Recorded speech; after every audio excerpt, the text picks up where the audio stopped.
Salut les stratoniens, le Bitcoin qui dump encore. Est-ce que c'est la fin des haricots? Est-ce qu'on va continuer à dump? Est-ce que c'est la fin du bull run? Pas du tout. On va regarder ça ensemble aujourd'hui. On va peut-être prendre un peu plus de hauteur par rapport au Bitcoin. On va parler donc du Bitcoin, de l'Ether, comme d'habitude. On va aller voir un petit peu IMO, 2-3 petites news encore. J'essaie d'en avoir tous les jours. Et ensuite, on a cette petite liste plutôt sympa d'alt à voir. Je voulais aussi vous dire, demain, il y a la première vidéo de ma chaîne sponsorisée qui va sortir. Alors, je vais gagner de l'argent en sortant cette vidéo et en fait c'est du win-win. Moi je gagne de l'argent grâce à vous, donc je me permets de vous récompenser entre guillemets. Donc sans doute avec l'argent que je vais gagner, je vais sans doute faire des concours petit à petit à venir. Donc j'espère que ça vous plaira. Les concours, pas les concours, les vidéos sponsorisées que je vais faire à chaque fois, je vais pas présenter n'importe quoi. Je vais quand même regarder un certain truc, etc. Vraiment, je veux que ça me reflète mon image. J'ai pas envie de présenter n'importe quoi et n'importe qui. Surtout, c'est très important, surtout vis-à-vis de vous, quoi. Donc voilà, j'espère que ça vous plaira, j'espère que vous allez bien le prendre. Et puis, je vous souhaite une agréable vidéo. On est tout de suite parti.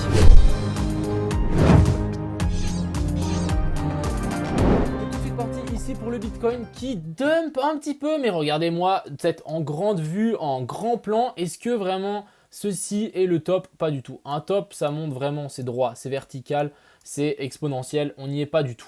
Donc pour moi, on doit être vers par ici, on va aller voir sur Twitter qu'est-ce que les gens pensent, mais je suis vachement d'accord avec eux. Premier, celui-là, donc ici, la comparée, donc ça c'est contre l'Ether, on y revient juste après. Ici, on a le Bitcoin, donc voilà. À chaque fois, il nous a montré une petite fractale avec les autres bull run. Donc voilà, à chaque fois, check out avant le mouvement vertical. Donc après, on a un gros mouvement vertical qui va s'imprimer. Donc voilà, on se répare ici, totalement d'accord avec lui. Donc n'ayez pas peur. Ensuite, on a ici aussi pas mal. Franchement, ici, regardez, on est à 21 Extreme Fear, les gars. Si c'est pas un moment pour acheter, je sais pas qu'est-ce que vous attendez. Vraiment, il va falloir essayer d'améliorer votre pensée. Quand ça dump, il faut pas vous dire « Attendez, je vais vendre ». Non. Attendez, je vais acheter. Quand ça monte, vous devez vous dire « Attendez, est-ce que je vais vendre ?» C'est ça, c'est cette mentalité, il faut la retourner. Il faut penser différemment. Et ensuite, ici, on a aussi le niage d'Ishimoku ici en one day, qui vient nous faire un support, donc assez intéressant à ne pas clôturer en dessous, bien sûr. Donc je vais juste voir un petit peu par rapport où il est, vers la zone, ouais, 44 000, ouais, on est peut-être chercher un peu plus bas. Affaire à suivre, je crois qu'on est venu chercher un peu plus bas, mais c'est très possible qu'on re-rentre rapidement. Donc pour le BTC, voilà, en grande time frame, je pense que ça c'était assez intéressant pour moi de voir un petit peu l'ensemble. Donc ici, on continue pour le Bitcoin en plus petite time frame. Donc ici, ce qui est intéressant, c'est que voilà, on a deux trendlines pour moi qui sont intéressantes. On a celle-là ici avec ces deux tops. Et on a cette petite ici qu'on est en train de casser. À voir si on va la maintenir. Il y a moyen qu'on clôture au-dessus. Voilà. Après, on est clairement, j'ai l'impression qu'on est peut-être vraiment... On a du mal à vouloir aller chercher plus bas. À chaque fois, c'est bien racheté. Et à chaque fois, ça rebooste. Ce qui peut être assez intéressant, c'est de mettre la charte à l'envers. Tac. Donc voilà. Pour vous, ça, est-ce que c'est bull ou bear? Bah pour moi, on voit que ici, ça galère à aller chercher toujours plus haut. Donc je me dis qu'on est potentiellement sur un top. Et du coup, si on est sur un top, bah ça veut juste nous dire qu'on peut clairement se retourner. Et du coup, le Bitcoin pourrait repartir. On peut toujours, pour moi, voilà, regardez, on va faire une espèce de zone ici. Pour moi, on est clairement dans un range. À voir, on peut très bien faire un excès vers la zone des 38 000 et remonter. Très possible. Vers la zone déjà 40 000, 38 000 pour faire perdre un petit peu à tout le monde. Ça peut clairement être envisageable ici pour le BTC. Mais on est dans ce petit range ici, donc à ne pas casser. On a la zone ici des 42 000 et là-haut, on a la zone des 45 000. Mais vraiment, tout est possible de venir chercher en tout cas cette zone. On n'est pas encore venu chercher encore plus bas. Sur ce chart ici, on a toujours la zone des 0,38,2 qui est toujours pas été cherchée. Donc intéressant, voilà. Vers la zone des 41 300 déjà à venir chercher, voire chercher un cran plus bas. Et moi, je voudrais bien voir un cran plus bas encore. Mais on peut très bien repartir de là. Vraiment, moi, je suis en totale attente. Ensuite, on va parler du coup de l'Ether. Donc là, il y a le Bitcoin en 2017 et ensuite, on a l'Ether. Donc regardez-moi ça, c'est plutôt pas mal avec la même. Ici, on a comment on appelle ça, la ligne ici.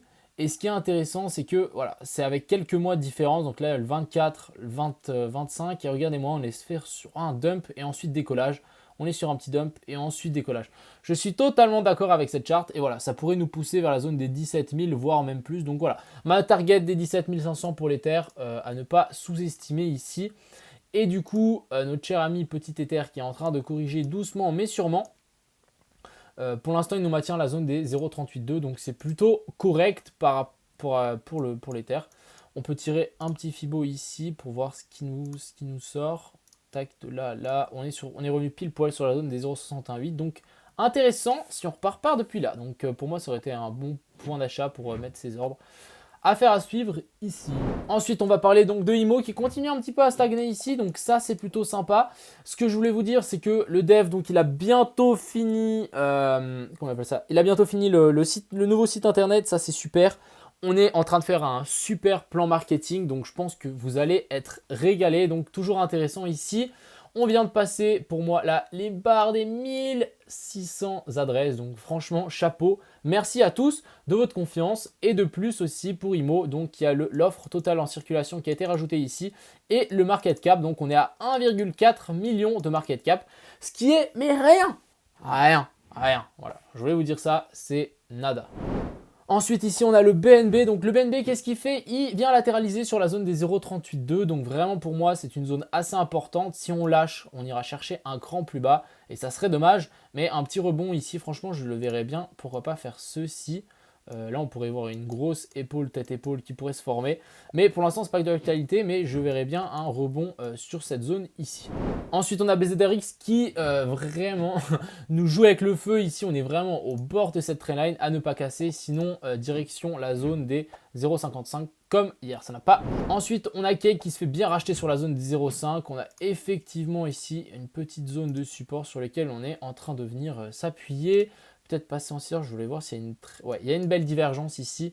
Donc pour moi, Cake, il peut encore aller extrêmement haut, mais ici on a une petite divergence sympa. Dia aussi, pour moi, qui est sur un point excellent d'achat, vraiment au contact de cette trendline, très intéressant.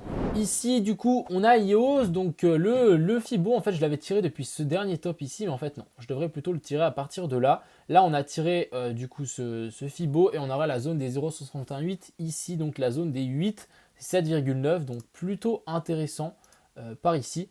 Donc à surveiller cette zone, si on y revient, ça peut clairement se payer. Donc on aura déjà un premier support ici, mais si cette zone revient vers cette zone, ça peut clairement se payer. On a la première zone, les 8,70 et ensuite les 8 tourons. Ensuite, on a le fil qui continue à dégringoler ici. On a cassé la zone des 0,618. Pourquoi pas venir vraiment nous chercher cette zone ici, de cette petite zone de confluence ici. Et ensuite, ça pourrait clairement se retourner et venir enfin chercher notre target des 427 $. Ensuite, ici, on a le hot. Donc, le hot, franchement, je suis pas très bull finalement. Vraiment, stabilisation sous la résistance, j'aime pas. Je serais même presque d'avis à ouvrir un petit short ici. Mettre un espèce de TP juste ici et venir chercher un TP, un stop loss juste là et un TP voilà, pile poil sur l'ancien top, sur cette mèche ici. Donc ça nous fait un ratio de 2, c'est pas énorme, presque 3 ici, mais intéressant. S'il nous fait une petite mèche par le haut, ça peut clairement se prendre. Donc moi je serais d'avis presque qu'il plonge chercher en fait cette zone par là-haut, par là-bas. En bas. Ensuite, on a le lead donc, qui maintient toujours cette divergence ici pour moi et qui est toujours d'actualité, il me semble, si je ne dis pas de bêtises. Est-ce qu'on a toujours cette divergence? Je crois que oui. Donc la divergence pour moi qui est toujours d'actualité entre ce plus bas et ce plus bas. Par contre, elle nous fait un petit peu comme hot ici, j'ai vraiment l'impression. Il stabilise avant, pourquoi pas, aller chercher plus bas. Et du coup, ça, c'est plutôt mauvais signe. Je voudrais vraiment voir un retournement de situation ici pour le lead. Mais pour l'instant, ce n'est pas encore le cas. Je me dis presque qu'il peut peut-être aller chercher encore plus bas, mais ce serait vraiment pas cool. On a vraiment cette zone de support ici sur laquelle on est bien posé dessus. Après, en plus petit time frame, j'ai l'impression qu'on essaie de nous faire un W. Ouais, c'est pas trop un W non plus, mais ici, je vais vous montrer. Donc, on pourrait imaginer un gros W ici. Mais bof, c'est pas la meilleure figure que j'ai vue. Ensuite, on a le Litecoin qui nous a fait un super rebond sur la zone que j'avais marquée. Donc, pan, il a explosé droit derrière. Maintenant, je me dis, voilà, on est revenu là-haut, on peut venir rechuter encore une dernière fois. On peut, si jamais on repart, hein, pourquoi pas chercher la zone des 0,68 vers ici, la zone des 282 pour essayer de nous former un gros W pour ensuite bien repartir.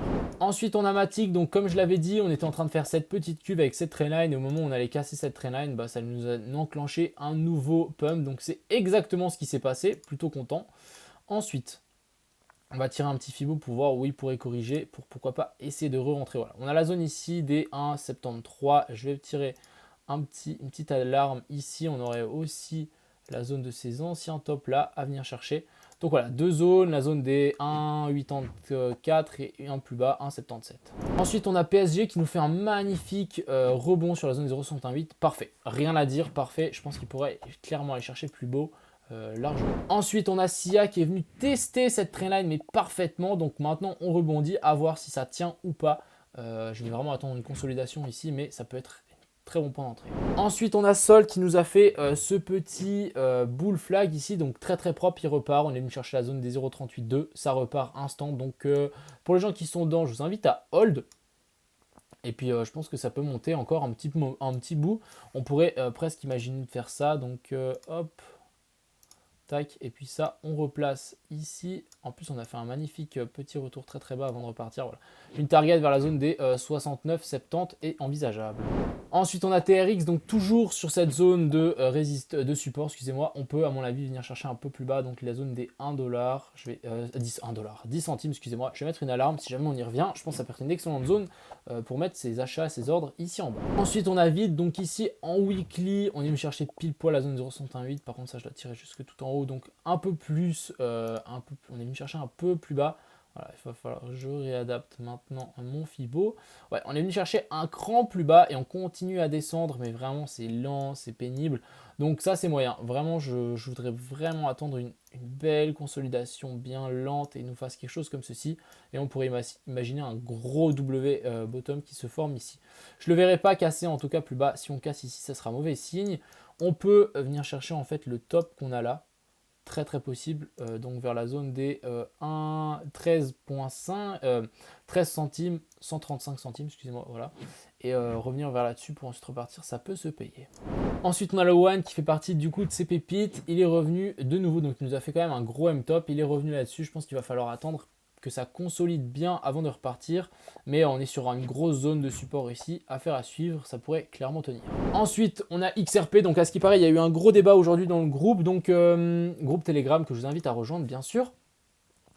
Alors, qu'est-ce que moi j'avais prédit ici pour les XRP? On avait cette trendline ici plutôt intéressante, qu'on était revenu pile poil dessus, et moi j'avais dit que si... en plus, on est revenu tester cette longue trendline un peu plus haute. J'avais dit que si on revenait tester ça et qu'on venait stabiliser ici, ça pourrait être excellent pour un break par le haut. C'est pas du tout ce qu'on a fait. On se fait bien rejeter. Donc voilà. Maintenant, on est sur une autre zone, une belle zone de support ici, totalement intéressante. Beaucoup de gens, à mon avis, se sont fait piéger parce qu'ils attendaient un retest de ici. Donc finalement, on va chercher plus bas. C'est même plutôt bien. Première donc zone potentielle d'achat les 1,48 et on aura la zone actuelle qui est plutôt pas mal et assez intéressante pour ensuite rebondir là-dessus et venir chercher plus haut. On peut aussi toujours venir chercher ce cran plus bas ici vers la zone des 1,32. Tout est possible, mais ici plutôt intéressant. Et ensuite on a ZEC, donc ZEC qui est vraiment en train de nous corriger sévère. Moi j'attends toujours la zone des 214, donc la zone des 0,618 à venir chercher pour mon petit ami ZEC. Je pense que ça, on peut même peut-être le tirer jusqu'ici en bas. Ça nous ramènera vers la zone des 0,5. Ouais. Vers la zone ici des 215, 220. Ça peut clairement se payer ici pour Zcash. Donc, j'espère que cette vidéo vous a plu. Je vous souhaite une agréable soirée. On se retrouve ce soir à 21 h en live. Et demain, dites-moi qu'est-ce que vous en pensez de la vidéo que je vais faire demain. J'espère qu'elle vous plaira. Allez, c'est parti. Ciao tout le monde. Crypto, millions. Crypto, millions. Crypto, millions.